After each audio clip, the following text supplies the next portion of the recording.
education from the Philippine Normal School in Manila in 1939. She fulfilled her passion as a teacher in Cebu City, Philippines, eventually becoming the supervisor of the Regional Education Bureau. While serving as teacher, this was when she met Vicente Duterte from Cebu. Sparks flew and they got married and eventually moved to Davao in 1951.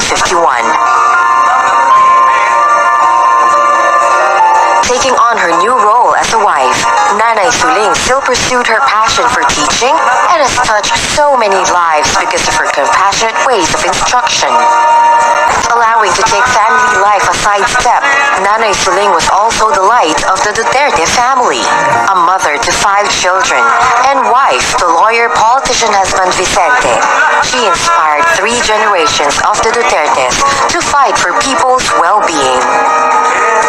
However, Nanay Suling had to sacrifice her passion to embark on a much bigger calling.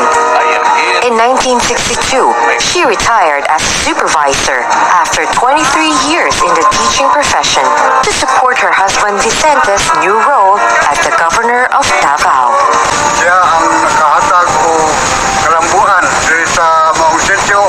Nanay Suling left government service as a teacher, but her new role as the governor's wife proved how much more she can do to serve, even without holding a public office. She held the public's trust. She left her profession as a teacher, but she never abandoned her passion to teach. In 1982, she pushed for the establishment of Zonta Elementary School, the first Muslim school in the Philippines, thereby solving the problem of our Muslim brothers to access to education. Nanay Suling believed in the importance of mental and psychological health, serving as the Philippine Mental Health Association chairman in the Davao chapter.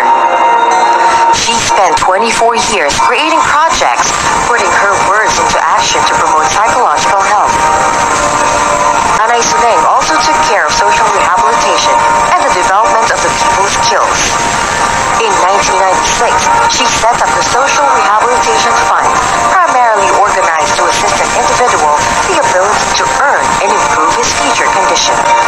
Nanay Suling also raised quite a number of social welfare projects, including the Marilog Agroforestry Fund, the Kalinan Mountains Training Program for the Education-Deprived Youth, the Macopa Tutorials Blind Agriculture Project.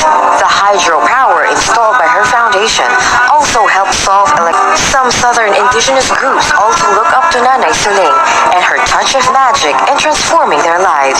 As the director of Boys Town in Davao, she personally supervised the boys for carpentry, shoemaking, and crafts training. She also started the Zonta Club of Davao City and pioneered a project at Isla Verde for poor Muslim families. Aside from being active in social reform projects, Mrs. Duterte is also an advocate of the rich culture of Davao. In fact, she lobbied fund for the creation of Davao Museum, a repository of how Davao came about, its history and culture, and the tremendous changes it went through.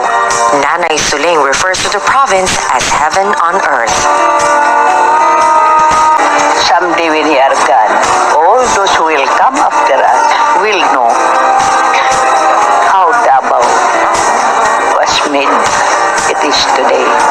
And it is a must for everybody to contribute in one way or another, small as it is, to make these things worthwhile, worthy of your sacrifices, worthy of our aspiration, and something that everybody should be proud being a Davaoino, not because we are born here, but we live in a place where we can call heaven on earth. Mrs. Duterte also practiced her deep faith and love for God. This is clearly manifested by her love for people and service to mankind in her lifetime. In no time, Nanay Suling's efforts gained her numerous awards and international recognitions. She's included in the list of the world's famous women in the 5th edition of the Cambridge International Biography. In 1981, the American Geographical Institute awarded Mrs. Duterte with an International Honor Record Award, just to name a few.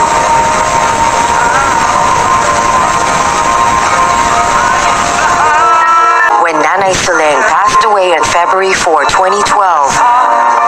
The low-key mother of Davao left a great number of legacies. She was not at the center of governance, but she proved that things can be done if you will them to happen.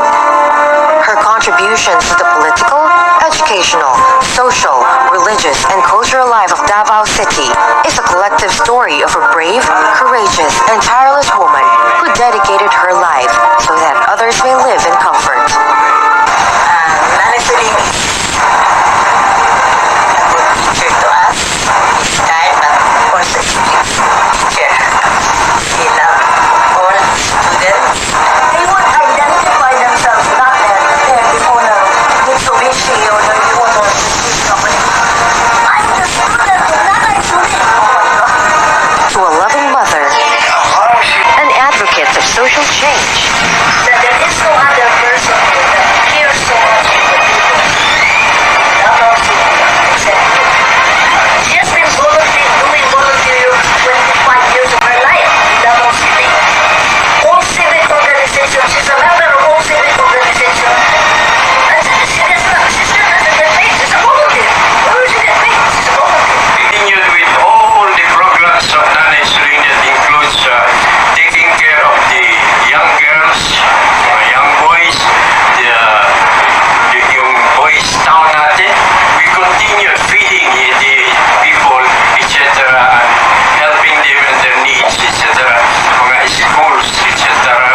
and also so many important needs of the community. and as a leader. Today, her dream and lifelong passion to teach is very much alive in both the Philippines and China. In Davao City, there is a newly constructed Soledad R. Duterte National High School.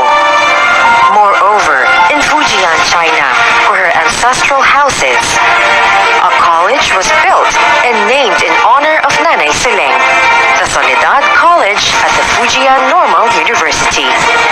The college aims to deepen the cooperation of higher education between the two countries as it invites Filipino students to study in China under a scholarship grant.